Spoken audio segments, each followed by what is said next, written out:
नमस्कार दोस्तों। स्वागत है आपका हमारी आज की कहानी में। दोस्तों, मैंने सुना है कि त्रेता युग में एक बार भयंकर अकाल पड़ा। वर्षा न होने से सारे पेड़ पौधे सूख गए। जंगल में भी कंद मूल फल और पानी मिलना दुर्लभ हो गया। ऐसी स्थिति में कौशिक मुनि अपने परिवार को लेकर किसी ऐसी जगह की खोज में निकले जहां जीवन यापन के लिए अन्न जल आसानी से प्राप्त हो सके। वे चलते गए। बहुत दूर तक अकाल की छाया पड़ी थी। जब उनका सबसे छोटा पुत्र, जो अभी बिल्कुल अबोध था, चल चलकर बिल्कुल थक गया और चलने में असमर्थ हो गया, रोने लगा, तो एक रात वो उसे एक जंगल में एक पीपल के पेड़ के नीचे सोता हुआ ईश्वर के भरोसे छोड़कर आगे चले गए। सुबह जब बच्चा जागा तो उसने देखा कि वहां उसके माता पिता नहीं थे। व्याकुल होकर वो रोने लगा, पर उस निर्जन स्थान में उसका रोना कौन सुनता। रोते रोते थक कर, भूख प्यास से निराश होकर वो उसी पीपल के पेड़ के नीचे बैठ गया। उस पीपल के नीचे पीपल के बहुत सारे फल गिरे थे। भूख के मारे बालक उन्हें बीन बीन कर खाने लगा। भूख में उसे पीपल के वो फल ही अच्छे लगने लगे। पीपल के वो फल खाकर उसे थोड़ी शांति मिली। कुछ दूर पर उसे एक बावड़ी दिखी। जाकर उसने बावड़ी का जल पिया तो उसके मन को और शांति मिली। इस तरह उस सुनसान जंगल में एक तो वो पीपल का वृक्ष और दूसरा वो पानी की बावड़ी, ये दोनों उसके जीने का सहारा बन गए। माता पिता उसे छोड़कर कहाँ चले गए, इसका उसे कुछ पता नहीं था। बहुत दिनों बाद एक दिन अचानक देवर्षि नारद का उधर से निकलना हुआ। पीपल के नीचे बालक को ईश्वर की आराधना करते देखकर उन्हें बड़ा आश्चर्य हुआ कि इस सुनसान जंगल में, जहां ना कोई आश्रम है ना गुरुकुल है, ये बालक कौन है और अकेले यहां कैसे पूजा पाठ कर रहा है। नारद मुनि उस बालक के पास गए। बालक को भी इतने दिनों बाद एक ऋषि को अचानक आया देखकर आश्चर्य हुआ। नारद ने बालक से पूछा कि बालक, तुम कौन हो और तुम्हारे माता पिता कहाँ हैं? इतनी छोटी उम्र में तुम यहाँ अकेले कैसे रहते हो? किसी की सहानुभूति पाकर उस बालक का दुख जैसे उबल कर बाहर छलक पड़ा। उसने बताया कि दुर्भिक्ष और अकाल के कारण अन्न जल की खोज में जाते हुए उसके माता पिता कब उसे यहाँ छोड़कर चले गए वो नहीं जानता। उसके माता पिता कौन हैं और अब वे कहाँ हैं वो ये भी नहीं जानता। इस निर्जन वन में वो इन वनस्पतियों के कंद मूल और फल खाकर अपना जीवन बिता रहा है और ये पीपल का वृक्ष ही उसके लिए माता पिता के समान है। नारद ने कहा, वत्स, चिंता मत करो। तुम्हारी विनम्रता, शालीनता और तुम्हारा साहस देखकर मुझे विश्वास है कि तुम किसी सत्पुरुष माता पिता से जन्मे किसी श्रेष्ठ कुल गोत्र की संतान हो। यहाँ तुम भगवान विष्णु का ध्यान तथा ओम नमो भगवते वासुदेवाय मंत्र का जप करो। एक दिन इस मंत्र के बल से और तुम्हारी तपस्या से प्रसन्न होकर भगवान विष्णु स्वयं आकर तुम्हें दर्शन देंगे। इस पीपल के वृक्ष के नीचे रहकर और इसका फल खाकर तुम बड़े हुए हो और अब इसी के नीचे तुम तपस्या भी करोगे। इसलिए आज से मैं तुम्हारा नाम पिपलाद रखता हूं। मेरा आशीर्वाद है कि एक दिन तुम बहुत बड़े ऋषि के रूप में जाने जाओगे। मैं अब जा रहा हूं और फिर एक दिन तुमसे मिलने जरूर आऊंगा। ऐसा कहकर नारद चले गए।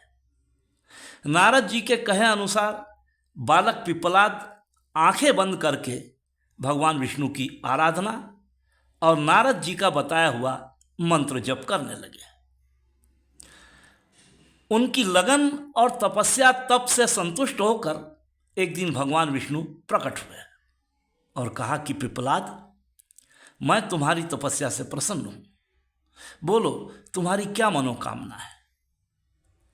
आवाज सुनकर पिप्पलाद ने आंखें खोली, देखा सामने साक्षात चतुर्भुज भगवान विष्णु अपने हाथों, चारों हाथों में शंख, चक्र, गदा और पद्म लिए खड़े हैं।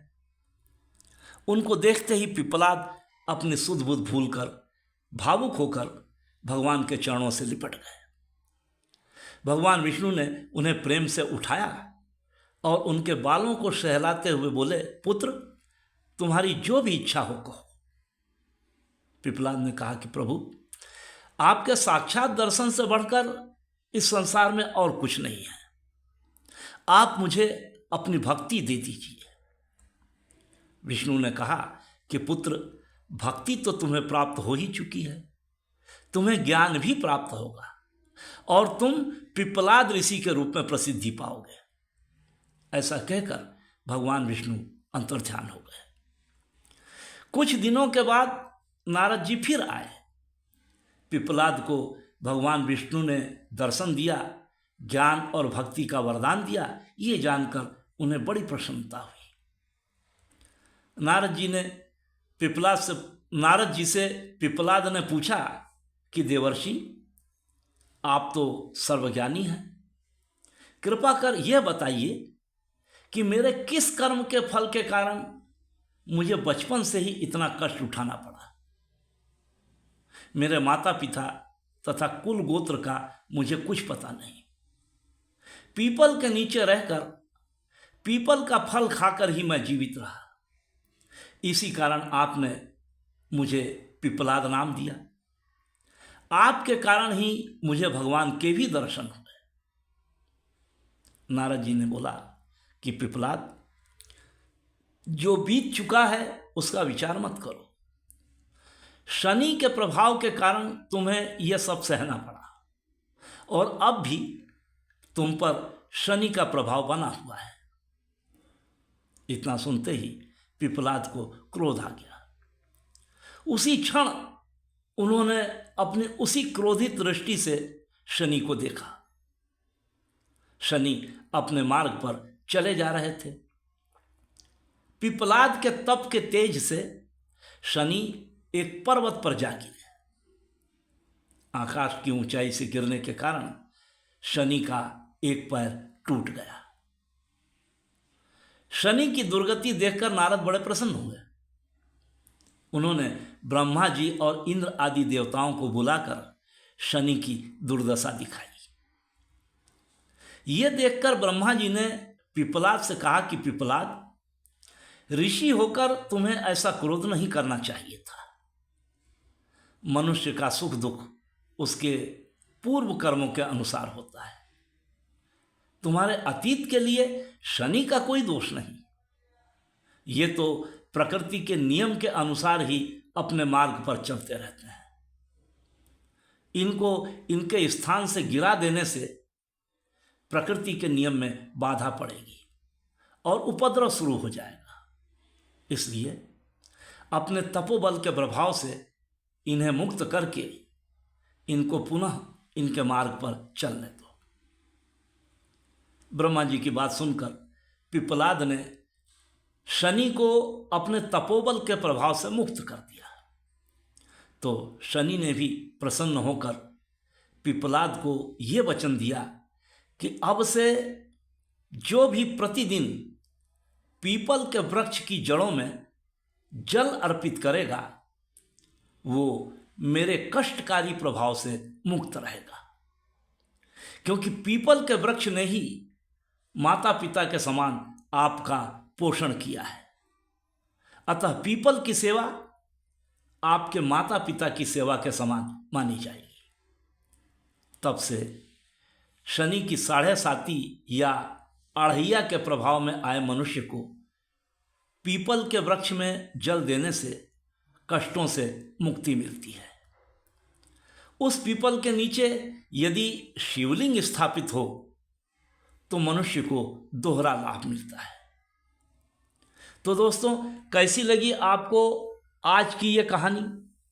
ऐसी और भी रोचक कहानियों को सुनते रहने के लिए आप हमारे चैनल को सब्सक्राइब कीजिए और सुनते रहिए ऐसी ही रोचक कहानियाँ।